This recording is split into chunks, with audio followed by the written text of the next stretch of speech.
Welcome to Prime Time. Today we're going to be looking at how to add an employee into the Primenet Legacy application. Right now we are logged in, we're on our admin page. If I scroll down, I'm looking for my current employee. So with the current employee, underneath that is Add Employee. I'll click Add Employee.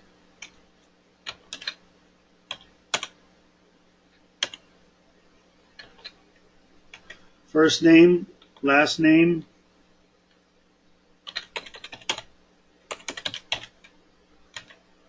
if you want to put a middle name in, you can. A title as well, you can put that in if you wanted. We do need an employee number. The badge number, if they're going to be using a clock to clock in and out with. A start date, this needs to be the day they started punching or before that if they were hired before that. When inactivating them later on, you will come here and you would choose inactive and put an end date, and that will inactivate the employee. The time zone for adding employee, you need to come through and make sure the time zone is correct for them. Contact information, if you want to put this information in, you can, although it's not required. Payroll policy, we want to make sure that we have the correct policy selected.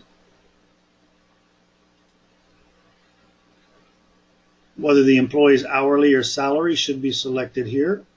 Exempt or non-exempt. Non-exempt means that it will calculate overtime if there's time being entered in on the employee's time card, whether they are salary or hourly. Exempt means that it will not calculate overtime. Their pay rate, if you wish to add that. The charge rate would be something you would charge someone else for borrowing that employee. So perhaps maybe you pay the employee $7.50 an hour, but you've got another company using that employee, and you may charge $35 an hour for that employee. So those would be the values that are in there. Shift differential, if you do have differential set up, you can select that. Same with the holidays. You can select the holidays. Enforced schedule is if they use a time clock, and that is set up, their schedules are set up and whatnot. If you select this and it hasn't been set up properly, this could interfere with the employee's ability to clock in at the time clock. Employee defaults, we want to come in here and assign our department, job, and location. Yours may be different. You may have department, position, division, any combination of labor levels, whatever they are, just make sure you put on what's necessary for the employee at that point.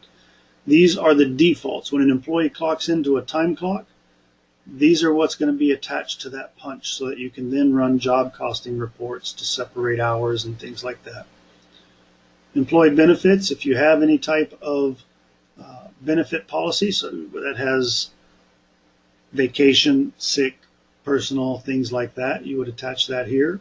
Benefit start date really should be probably their hire date, although some companies may use a benefit start date of 90 days later, 60 days later. It's up to them on how they do this. The system is able to calculate up to 90 days as a probationary period, so you're still safe using the hire date. But maybe you might want to use the first of the year for any particular reason. Whatever your company utilizes as a benefit start date, you can place in here. Custom fields, if you have this set up, you can enter the information in now, or you could enter it in after the employee is added. If you don't have the custom field set up, then you don't have to worry about it. Allow this employee to access the system through the web. You'll give them a web login ID.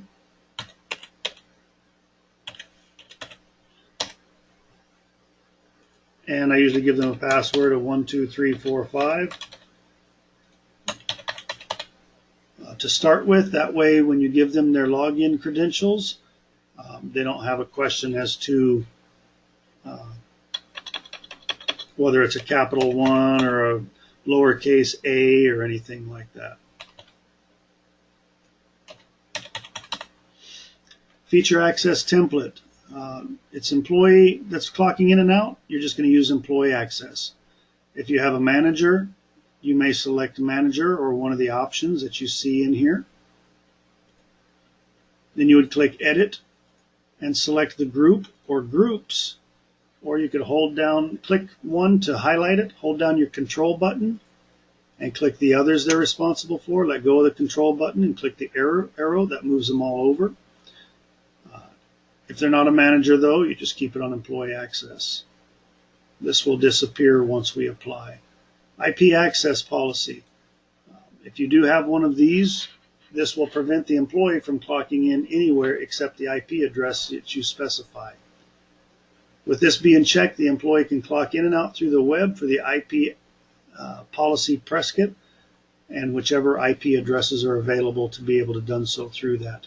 If you want the employee to be able to look at their time card, maybe approve it, request time off if that's offered and things like that, but not clock in and out, maybe you have a physical clock at the location you want them to use, you simply deselect this, and now they would still be able to pull it up. They'd be able to look at their time, but they're not going to be able to clock in and out through the web.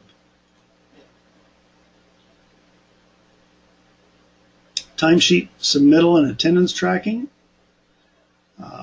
Down here, if you click on this, you can have an employee such as, say, a project engineer that fills out his timesheet at the end of the week, be able to go through and fill out his timesheet from his web access. Attendance tracking. If I select this, I may have, say, salary employees that I want clocking in and out so I know they're coming to work, but I may just say I'm going to show them at 8 hours a day. Even if they only work 2 hours, it's still going to put them in for 8 hours. But also if they work 10 hours, it's going to put them in for 8 hours. So this just pretty much gives you, 40 hours a week, depending on their schedule that you've got them set up on, which days of the week they work, and it just kind of auto reports at that.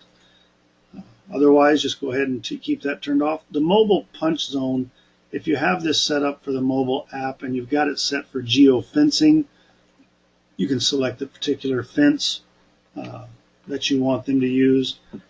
And then we just click Apply.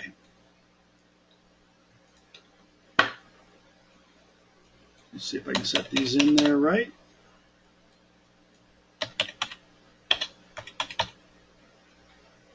And apply. My employee is now added, but as you can see in my search results, all my other employees disappeared. Which is fine because I want to be able to go in and find them. We still have Carol out here. I'm going to leave it on this and I'm going to click Search. That brings up our employee we just added. I'm going to click Edit Employee. And now that the employee is added, I can add them to a group. I click Edit. And I might select one or more groups to add that employee to. Remember, when a supervisor logs in, if they have access to one of these groups, then they'll be able to see John's time in here as well. If you're utilizing hardware zones, specific clocks that they can use, you can select those at this time as well. You could go back and correct anything that you might have gotten wrong before then, but the reason for coming back in after you've added them is to add them to the employee groups. So I'm going to go ahead and click Apply. Now I've successfully added an employee in. His name is still up here, and you see all my other employees are gone. I have to erase this and select Search again, and this brings back all of my other employees. That concludes this training for adding an employee into Primenet Legacy. Thank you.